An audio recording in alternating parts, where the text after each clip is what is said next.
Are you ready to find out what actually happens when you stop doing everything in your business? Now, in this video, I'm going to walk you through the timeline of what it actually is like when you stop doing everything in your business and what that actually looks like once you start knowing what to delegate to an executive assistant and what to automate to an AI. Now, this timeline is one that we've seen over and over again with our clients in 2XU, and one that might not always be perfect or what is followed, because of course it's going to be different factors depending on the person you are, depending on the type of business that you have. But typically, as you start right now where you are, you're the bottleneck. Like, that's just the reality of it, is the buck stops with you. Everything in your business, because you're the only one who knows everything, you're the one who's working on everything else, the buck stops with you. However, a week from now, once you start identifying what are things you want to delegate, what are things you want to automate, you start feeling like you made a mistake. Like, they can't do it the way that I can do it. They totally did this thing wrong. They're not doing it fast enough. They're not doing it slow enough. They're not doing it proactively enough.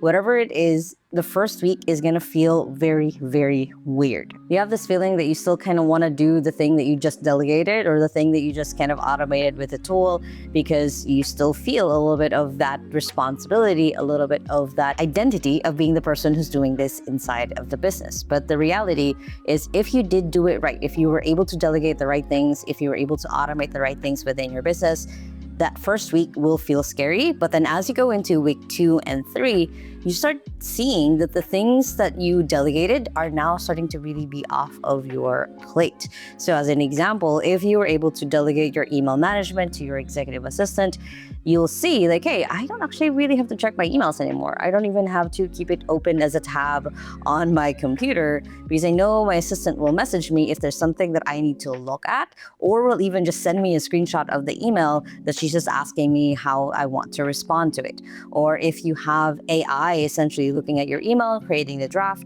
you don't have to look at that. Your assistant is the additional context filter to make sure that that email is correct. But basically at this stage, you're starting to see and feel like, hey, I don't have to do that anymore. And again, very weird feeling and very normal to feel at this stage as well. And by the end of the first month, you start noticing that you're getting your time back.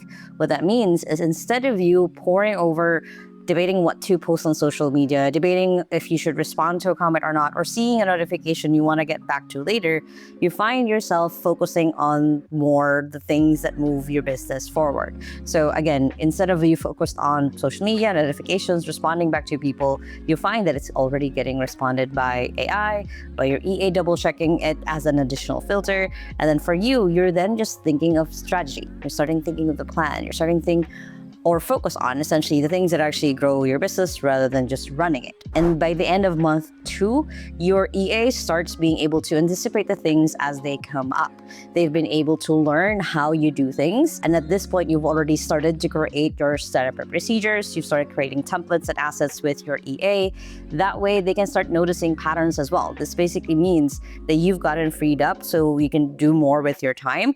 And then for your EA, they're also starting to get freed up from thinking, from having to build all the time, because they're starting to collect or create their setting up procedures, basically how they do what they do, so they don't have to figure it out from scratch every single time. So there's a little bit of freedom for you, and also a little bit of freedom from your assistant, so they can actually start thinking bigger for you. Because the reality of it, if your assistant is now the one getting burnt out by the things that you were doing, they're not going to get freed up basically from that mode until enough time has passed that they've been able to basically just time to notice how, if a client says no for this offer, you can give them this offer and they'll say yes to it. They basically start seeing more and more of your business as you start delegating more and more of the things that you are not the person to do. And by the end of month 3, your clients start to notice, or your family members start to notice, and they're not really quite sure why. Something else is different about you. You're not anymore the person who's always burnt out, who's always busy, who can't make time for anything. You're starting to see a little bit of the end of the tunnel of, yes, you're still training your executive assistant, you're still tweaking your AI assistant to make sure it gives you the right output every single time. but you have a little bit of this breathing space of like, oh yeah, I'd been wanting to work on this project. Of, oh yeah, I wanted to improve this within my business. Of course, I wanted to make that one tweak copy inside of my website that will now convert a lot of the clients a little bit better. So you start kind of expanding, not just you seeing a little bit of that relief, feeling that relief, but other people outside of you start noticing. Because again, you're kind of just a little bit more present. By about month 4 to 6, you start doing the thing that you started this business for. Now, when you started your business, you had this passion and this drive. Like, this is the thing that I want to do for other people. This is the thing I want to get paid to be able to do. But of course, in the course of running a business, of starting a business, you've started doing the admin work, the social media work, the marketing work, that you've kind of lost sight of what that deliverable was. And by month 4 to 6, you start doing it. You start focusing on it. As a really good example for myself, my 2 things that I will not really delegate inside of my business is the content side and then doing the calls with potential clients. The reason for the content side, because I love talking to you guys. I love writing newsletters. I love speaking on stages. I love recording these videos. And that's something that I don't kind of really want to delegate even to someone who's an AI clone. And for the client call side, that is me kind of being still boots on the ground. I want to find out how we can do better and better instead of 2XU. So for me, I love being the first one to meet a client, to see if they're a fit or not, to filter them out if they're not, or to redirect them to another offer that we might have. So those are my main 2 things of one of the reasons why I kind of wanted to really start this business. And now I've gotten to that point where I don't really have to focus on a lot of other things instead of the business because I can just focus on those 2. So for you, from month 4 to 6, unless you started other projects, unless you started different things, you can start focusing on the things that you started the business for. And by month 6 to 12, basically 6 months to a year since you started hiring your assistant, the business basically starts running without you. And that's the reality of what I do, of what my life looks like, is within the first year of hiring my assistant, we've been able to clearly identify what we needed for management team. We were able to identify who we wanted to be on that management team and build the SOPs and templates around them so they're supported to do what they do best, to the point that I'm only really in meetings more as an FYI and not really more as a person who needs to make decisions, to put in input. It's basically more to the side of just like, hey, I just kind of like being informed, or this can be also sent as an email after you guys do the meeting. I am basically more, again, on the content side, speaking on stages, doing more of the calls with potential clients, and I'm really able to travel the world. Right now I'm recording this video. I'm currently in Vietnam. I'm about to fly to Phuket next week. I then go back home because I do like meeting my people in person. So we're going to do our quarterly meeting. So I'm able to choose the life essentially that I have wanted, that I started this business for, because I have been able to delegate the right things. I've been able to create systems out of them, and I have the amazing people behind me, so then I don't have to really be in my business 24/7. And by the end of year 1, you will typically start feeling that way, where you're going to stop identifying as the person who is doing everything within the business, because you've started to delegate. And because you've delegated to an executive assistant, it's a little bit easier to delegate to a social media team,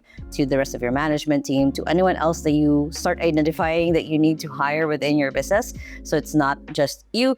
You can start giving it to other people. And of course, having AI as a bonus multiplier to do more of what they do best and be able to replicate the same results over and over again, because you did go through the process of identifying what to delegate, how it actually gets done, and who it's supposed to be for. Now, this isn't magic. This also isn't something that's unrealistic, because again, I've seen this over and over again with a lot of our own clients instead of 2XU, not just people who work with us, but those who have followed essentially what I've been calling the Scale U formula of knowing what to delegate, how it gets done, your systems, your assets, your templates, as well as knowing the kind of person who this should be for, of like who to hire for this position, so you don't have to burn yourself out hiring the wrong person because you didn't have the clarity as the business owner. Now, I do run a monthly workshop on Delegate or Automate, essentially the framework of how to figure all of this out. You can go ahead and sign up for the next workshop in the description below, or you can go ahead and just book a call with me and we'll dive into it one-on-one, and we'll basically map out what this whole first year of working with an executive assistant could look like. Now, if you guys enjoyed this video, make sure to hit the thumbs up button right there. Comment below any questions you might have on this timeline or any questions at all when it comes to delegating or automating. And if you still haven't yet, make sure to hit the subscribe button right there so you don't miss any of my videos every Thursday on how to grow your business online, especially with AI. And if you want your own executive assistant to learn a little bit more, I do have another channel for them right here. And you can check out the latest video right here. Hope you have an amazing and fantastic day. And with that, small steps matters. And I'll see you in the next video. Bye.